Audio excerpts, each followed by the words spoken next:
بسم اللہ الرحمن الرحیم الحمدللہ رب العالمین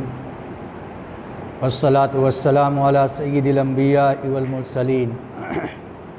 وعلی آلہ واصحابہ اجمعین اما بعد فقد قال اللہ تبارک و تعالی فی القرآن المجید اعوذ باللہ من الشیطان الرجیم بسم اللہ الرحمن الرحیم وَأَقِيمُوا الصَّلَاةَ وَآتُوا الزَّكَاةَ صدق اللہ العلی العظیم۔ محترم بزرگوں اور عزیز ساتھیوں، رمضان مبارک کا مہینہ چل رہا ہے اور اس کا دوسرا عشرہ شروع ہو چکا ہے،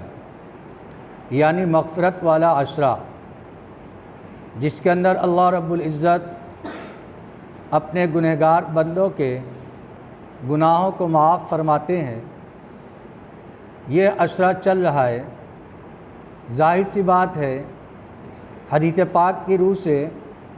کلکم خطاؤون وخیر الخطائین التوابون، جتنے لوگ ہیں تم سب کے سب گنہگار ہو، یعنی انسان سے غلطی ہوگی اور غلطی ہوتی ہے، وخیر الخطائین التوابون،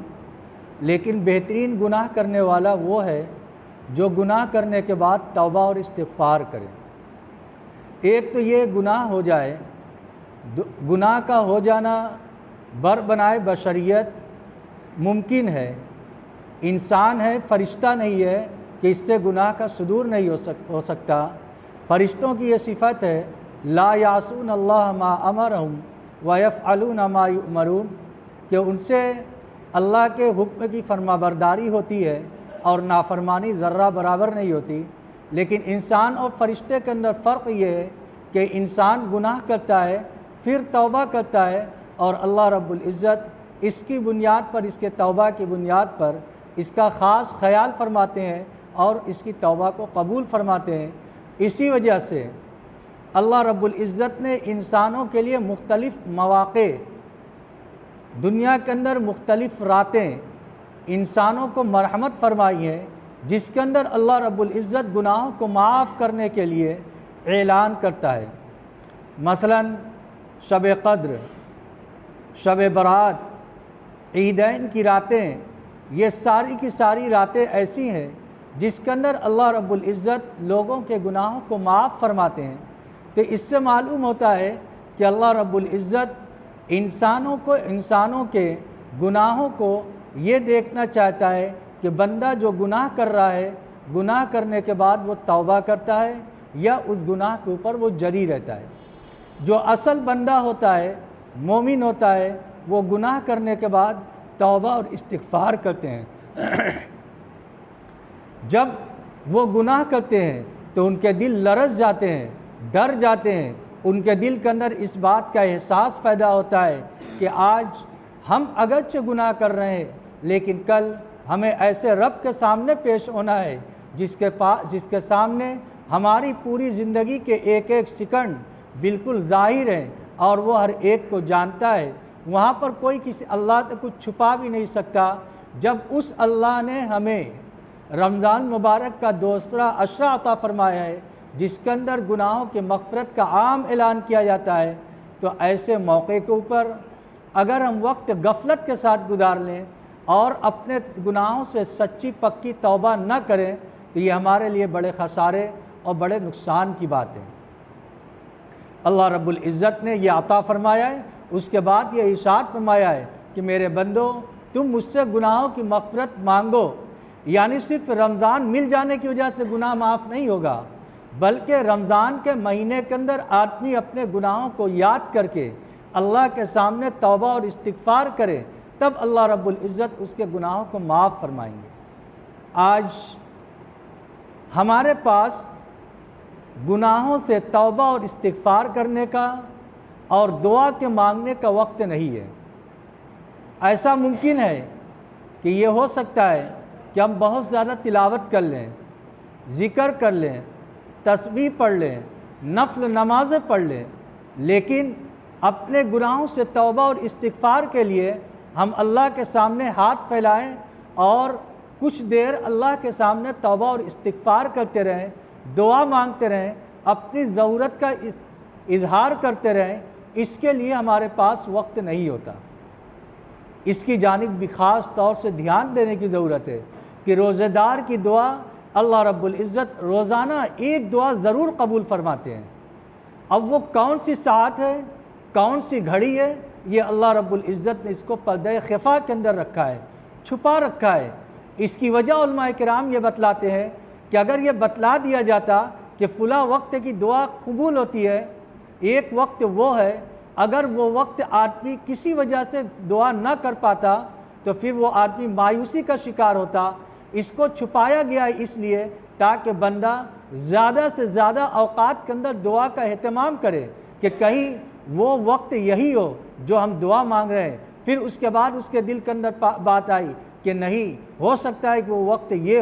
ہو سکتا ہے کہ وہ وقت یہ ہو، تو آدمی مختلف اوقات کے اندر اللہ رب العزت کے سامنے گریہ وزاری کرے گا، اپنے گناہوں سے توبہ اور استغفار کرے گا، اپنے گناہوں کی معافی چاہے گا۔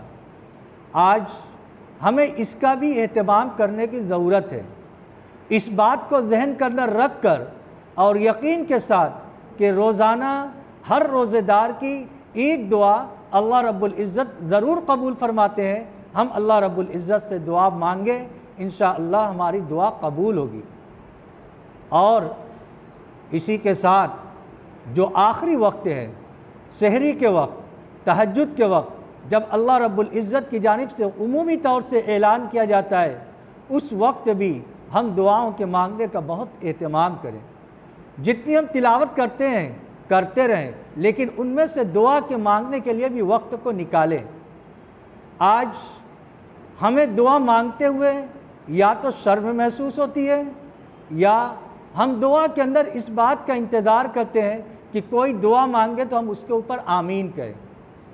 حالانکہ دعا کی حقیقت یہ ہے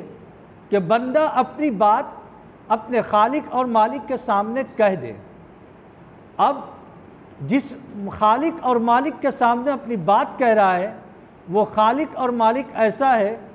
جو ہر زبان کا جاننے والا ہے۔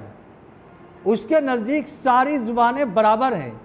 ہم اپنی زبان کے اندر کہیں گے تب بھی اللہ ہماری دعا کو قبول کرے گا، ہم عربی کے اندر دعا مانگیں گے تب بھی اللہ ہماری دعا کو قبول کرے گا۔ وہ سنتا ہے، جانتا ہے، لہذا اس کے لیے زبان کا کوئی مسئلہ نہیں۔ مسئلہ ہمارا اپنا ہے کہ ہمارا نفس اس بات کے اوپر تیار نہیں ہوتا اور آمادہ نہیں ہوتا کہ ہم دعا کے مانگنے کے لیے وقت کو نکالیں۔ کبھی مانگنے کی نوبت آتی ہے، ہاتھ اٹھایا، دل ہمارا ادھر ادھر ہے، زبان سے ربنا آتنا یا کچھ اور دعا پڑھ لیا، پھر اس کے بعد چہرے کے اوپر ہاتھ پھیر کر الگ ہو گئے۔ یہ دعا مانگنا نہیں ہوا، یہ دعا کا پڑھنا ہوا۔ اور غافل دل کے ساتھ، غفلت کے ساتھ اگر کوئی شخص دعا کرتا ہے تو اللہ رب العزت اس دعا کو قبول نہیں فرماتے۔ حدیث کے اندر اللہ کے نبی صلی اللہ علیہ وسلم نے ارشاد فرمایا کہ جو غفلت کے دل کے ساتھ،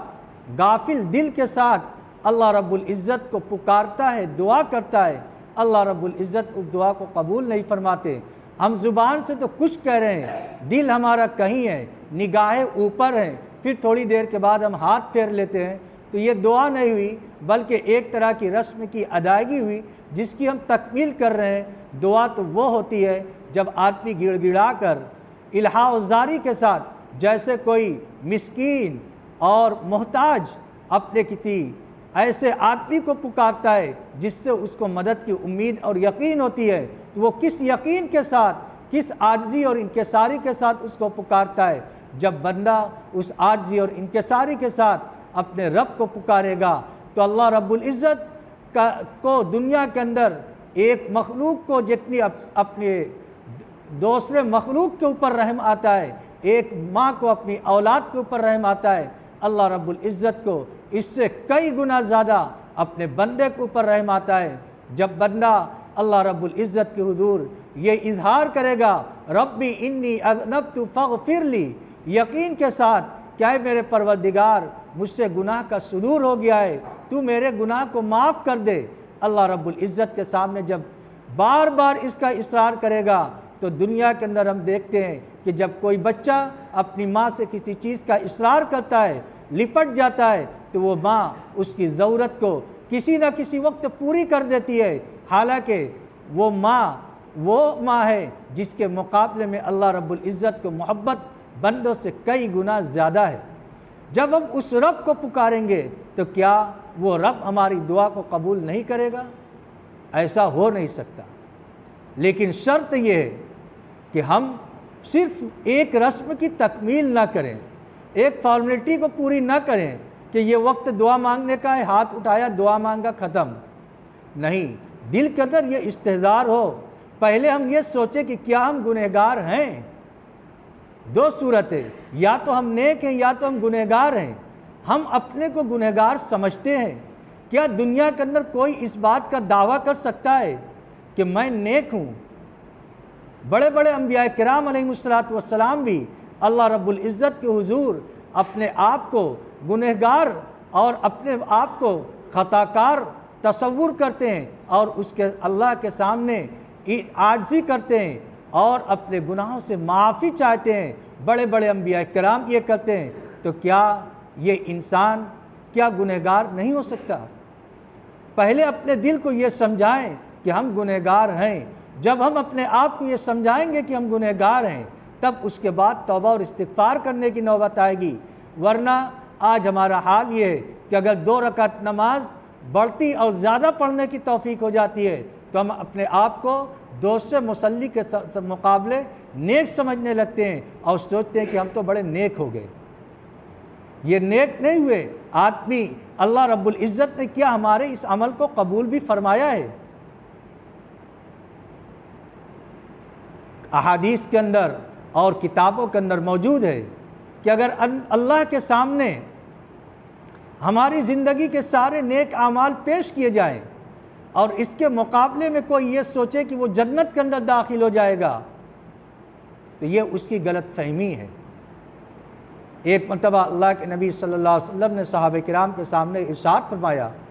کہ کوئی شخص جنت کے اندر داخل نہیں ہو سکتا اپنے عمل کی وجہ سے جب تک کہ اللہ رب العزت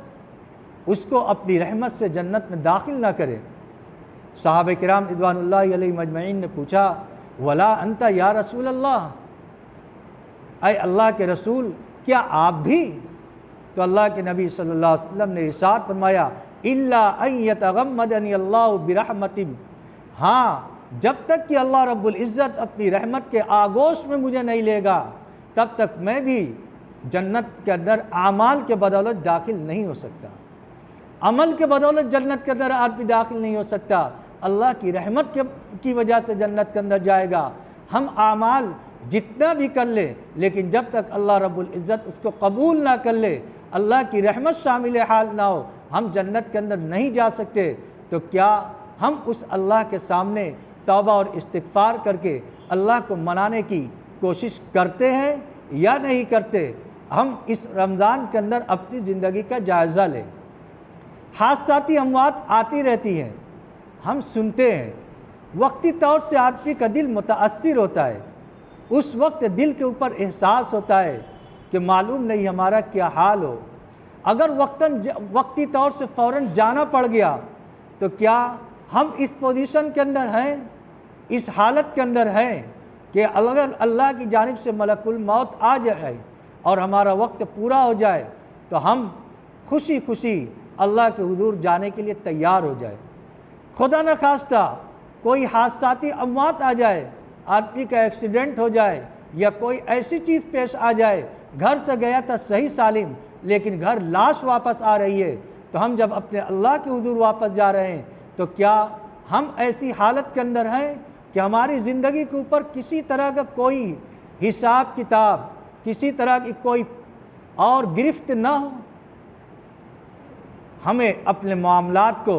اپنے حساب کتاب کو، زندگی کے ایام کو آج کے اس حادثاتی دور کے اندر جب کہ ہم اپنی آنکھ سے ساری چیز دیکھتے ہیں بہت پاک اور صاف رکھنا چاہیے، نہ معلوم کس وقت کون سی صورتحال پیش آ جائے۔ مثلا ہمارے ذمہ حساب اور کتاب ہے، فلاں کا لینا ہے، فلاں کا دینا ہے، اس کا اتنا قرضہ ہے، ہمارے جیب کے اندر، کھیسا کے اندر، پرس کے اندر روپیے رکھے ہوئے ہیں، یہ کیسا ہے؟ مان لو ہم گئے اور چلے گئے، اب یہ پرس لوگوں کے ہاتھ لگا، اس کے اندر 10,000 روپیہ ہے، تو یہ کیسا روپیہ ہے؟ کسی نے ہمیں دیا تھا کہ فلاں کو دے دینا، ہم نے اس کو اپنے کھیسا کے اندر رکھا اور کہا کہ ٹھیک ہے ہم دے دیں گے، لیکن ابھی دینے کی نوبت نہیں آئی کہ ہم چلے گئے اور یہ 10,000 یا 20,000 یا کچھ روپیہ ہمارے پاکٹ کے اندر، کھیسا کے اندر موجود ہے۔ اب کسی کو معلوم نہیں سوائے مجھے کہ یہ پیسہ کیسا ہے۔ تو اب بتلائیے، یہ ہم دنیا سے تو چلے گئے، لیکن یہ ہمارے ساتھ یہ ایک معاوضہ جا رہا ہے، اب اس کا ہمارے پاس ہمارا حل کیسے ہوگا؟ اسی لیے علماء کرام کتابوں کے اندر لکھتے ہیں کہ آدمی اس سلسلے میں انتہائی محتاط رہے، اگر کسی کا کوئی روپیہ ہے تو فوراً اپنے کام کو روک کر ایک کاغذ کی پرچی اس کے اوپر لگا کر لکھ دے کہ یہ فلاں ابن فلاں کا پیسہ ہے، فلاں کو دینا ہے۔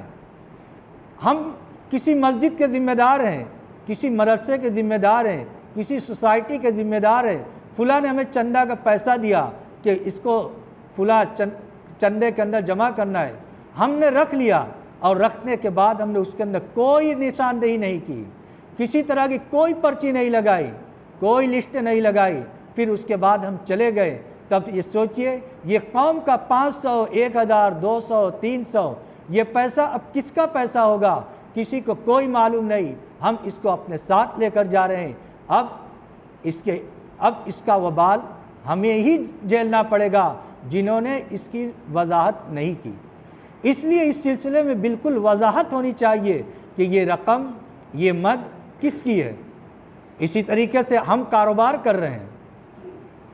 اگر لکھا پڑھی نہیں ہمارے ذہن کے اندر ہے، فلاں کے یہاں ہمیں اتنا لینا ہے، فلاں کے یہاں مجھے اتنا لینا ہے، ہم چلے گئے، اب ہمارے بچوں کو، ہمارے تعلق والوں کو، ہمارے بھائیوں کو نہیں معلوم ہے کہ ہمیں پیسہ کہاں کہاں سے لینا ہے، تب یہ پیسہ تو ہمارا چلا گیا، اب یہ پریشان ہوں گے۔ لہذا شریعت کے اندر خاص طور سے معاملات کے سلسلے میں انتہائی محتاط رہنے کی ہدایت بار بار کی گئی ہے کہ اگر آدمی کے پاس، حدیث کے اندر آتا ہے، اللہ کے نبی صلی اللہ علیہ وسلم نے ارشاد فرمایا کہ ایک ایمان والے کی 3 رات اور 3 راتیں اس طریقے سے نہیں گزرنی چاہیے کہ 3 رات گزر گئی اور اس کے پاس ساری چیزوں کی وصیت موجود نہ ہو۔ مثلا اس کی کچھ وصیت ہے تو وصیت اس کے پاس لکھی ہوئی ہونی چاہیے کہ ہماری یہ وصیت ہے، نامعلوم ہماری کب موت آ جائے، اگر میں مر جاؤں تو یہ میری اپنی وصیت ہے۔ جب یہ وصیت تمہاری لکھی ہوئی ہوگی تو مرنے کے بعد لوگ دیکھیں گے۔ حدیث کے اندر فرمایا گیا کہ اس کی تکیے کے پاس اس کی وصیت موجود ہونی چاہیے۔ کتنی اہمیت کی حامل یہ چیز ہے، ہم ان چیزوں کی جانب توجہ نہیں دیتے۔ آج ہمیں اس کی جانب توجہ دینے کی ضرورت ہے، خاص طور سے حقوق کے سلسلے میں، حقوق العباد۔ اگر بندوں کے حقوق ہمارے اوپر ہیں تو یہ صاف معاملہ ہے کہ اللہ رب العزت بندے کے حقوق کے سلسلے میں حشر کے میدان میں کسی طرح کی کوئی رعایت نہیں فرمائیں گے۔ صاحب حق کے حقوق ادا کیے جائیں گے، نیکیاں دلا کر ادا کی جائیں گی، اگر نیکیاں ختم ہو جائیں گی تو صاحب حقوق کے گناہ اس کے اوپر لاد دیے جائیں گے۔ اب سوچئے اگر ہم بہت ساری نیکیاں کما کر لے گئے لیکن لوگ ہمارے پاس آئے اور ہماری نیکیاں لے کر چلے گئے، پھر بھی صاحب حق آتے گئے تو ان کے گناہ ہمارے اوپر لاد دیے جائیں گے، تو اس وقت ہماری ہلاکت اور ہماری بربادی کے اندر کوئی تردد نہیں ہوگا۔ اگر ہم اس دن کی ہلاکت اور بربادی سے بچنا چاہتے ہیں تو سب سے آسان طریقہ یہ ہے کہ ہم دنیا کے اندر اپنے معاملات کو، اپنے حقوق کو بالکل صاف رکھیں۔ فلاں کا ہمارے اوپر اتنا قرض ہے، اس کو محفوظ رکھیں تاکہ اگر ہم اس دنیا سے چلے جائیں تو ہمارے ورثہ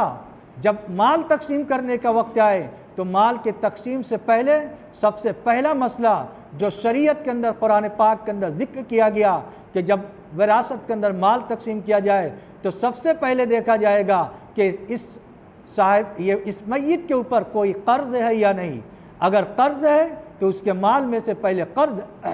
جتنا بھی قرض ہے سارا قرض ادا کیا جائے گا۔ اگر وہ قرض اتنا ہے کہ اس کا سارا مال ختم ہو جا رہا ہے تو سارا مال قرض کے اندر دے دیا جائے گا۔ کیوں؟ اس لیے کہ میت کے اوپر ایک قرض تھا جس کو اس کا مال کے ساتھ وابستہ تھا، اس کو ادا کرنا زندگی کے اندر ضروری تھا۔ اب زندگی کے اندر اس نے ادا نہیں کیا تو اب یہ ورثہ کی ذمہ داری ہے کہ وہ سارے مال کو قرض کے اندر ادا کر دیں۔ دوسری چیز دیکھی جائے گی کہ اس مال کے ساتھ میت نے کوئی وصیت کی ہے۔ مثلا اس نے یہ کہا ہے کہ میرے مرنے کے بعد میرے مال میں سے اتنا حصہ فلاں کو دے دیا جائے، اتنا حصہ کسی مسجد کو دے دیا جائے، اتنا حصہ مدرسے کے اندر دے دیا جائے، اور اس نے جو وصیت کی ہے وہ اس کے مال کا آدھا یا اس سے زیادہ بنتا ہے، تو شریعت کے اندر یہ حکم ہے کہ میت کی وصیت تو پوری کی جائے گی، لیکن 1/3 کے اندر تہائی مال تک اس کی وصیت پوری کی جائے گی۔ اگر اس نے آدھے مال کی وصیت کی ہے تو اس کے آدھے مال کی وصیت پوری نہیں کی جائے گی، بلکہ تہائی مال تک اس کی وصیت پوری کی جائے گی۔ اب اس سے زیادہ کی وصیت کے اندر ورثہ سے اجازت لی جائے گی، اگر وہ اجازت دیں گے تب اس باقی مال کے اندر وصیت پوری کی جائے گی۔ مثال کے طور پر 10 ورثہ ہیں، ایک وارث نے بھی یہ کہہ دیا کہ نہیں 1/3 تک تو اس کی وصیت پوری کی جائے گی، باقی کے اندر ہم اس کے لیے تیار نہیں ہیں، تو اب ایک نے بھی اگر انکار کر دیا تو اس کے بعد جہاں تک 1/3 تک اس کی وصیت پوری کی جائے گی اور باقی مال وارثوں کے اندر برابر تقسیم کر دیا جائے گا۔ پھر ایک شخص جس نے کہا تھا کہ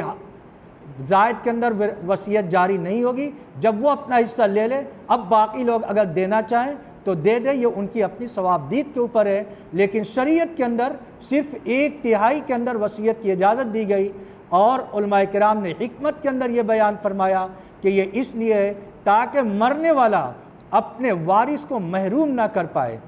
کبھی ایسا ہو سکتا ہے کہ ایک آدمی کا انتقال ہو رہا ہے، اس کی کوئی نرینہ اولاد نہیں ہے، کوئی لڑکی موجود نہیں ہے، اس کے بھائی وارث ہو رہے ہیں یا کوئی اور وارث ہو رہا ہے، اب یہ چاہتا ہے کہ اگر میں مروں تو میرا مال بھائیوں کو نہ جائے، فلاں رشتہ دار کو نہ جائے، تو وہ کہہ سکتا ہے کہ میرا سارا مال مسجد کو دے دیا جائے، بہت اچھی جگہ ہے، لیکن شریعت نے صاف کہہ دیا کہ اچھی چیز ہے لیکن وارث کو محروم کر کے وراثت جاری نہیں کی جائے گی، لہذا صرف 1/3 مال کے اندر وراثت یہ وصیت جاری ہوگی، اور باقی جو 2/3 مال بچ رہا ہے وہ وارثوں کے درمیان تقسیم کیا جائے گا، اس کے اندر وصیت جاری نہیں ہوگی۔ ہاں اگر وارث لوگ تیار ہیں اس کے لیے تب اس کی وصیت اس کے اندر نافذ ہوگی۔ بات یہ چل رہی تھی حقوق العباد، مال وغیرہ کے سلسلے میں بہت محتاط رہنے کی ضرورت ہے۔ حادثاتی اموات ہم آئے دن سنتے رہتے ہیں، کبھی یہ سوچیں کہ فلاں ابن فلاں کی جگہ میں بھی تو ہو سکتا تھا، اگر میں ہو گیا ہوتا تو پھر اس کے بعد جو میں نے بہت سی ساری چیزیں اپنے ذہن کے اندر رکھی ہیں وہ کتابوں کاپی کے اندر، ڈائری کے اندر، کاغذ کے اندر نہیں ہے، پھر اس کا کیا ہوگا؟ پھر اس کے جواب دہ ہم ہوں گے۔ لہذا ہمیں موت کی تیاری ہر وقت کرنی چاہیے۔ موت کی تیاری صرف یہ نہیں کہ آدمی نماز پڑھ لے، روزہ رکھ لے، بلکہ موت کی تیاری یہ بھی ہے کہ جتنے حقوق ہیں سارے حقوق کے سلسلے میں بھی بہت محتاط رہے اور اس کو ادا کرنے کی فکر کرے۔ اللہ رب العزت ہم سب کو کہنے سننے سے زیادہ عمل کی توفیق عطا فرمائے۔ وآخر دعوانا الحمد للہ رب العالمین۔